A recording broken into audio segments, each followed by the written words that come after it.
90% земного населения страдает хотя бы раз от боли в спине. Это статистика мировая. Чаще всего, конечно, до 99% это чисто механическое воздействие. Из-за того, что мы, в отличие от животных, опираемся на две конечности, основной центр тяжести нашего тела падает на бедные 2-3 позвонка. И основная причина боли в позвоночнике — это чисто механическая. Это чисто механические нагрузки, это наш образ жизни, это поднятие тяжести, это прыжки, это езда на машинах, которые передают толчки снизу на твои позвонки.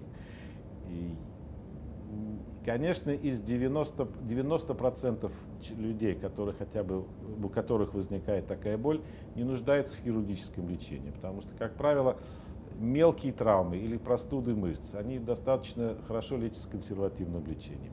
А вот 10% людей, которые продолжают страдать неделю, 2-3, вот после таких приступов, и боль не купируется, они кандидаты на более серьезное лечение.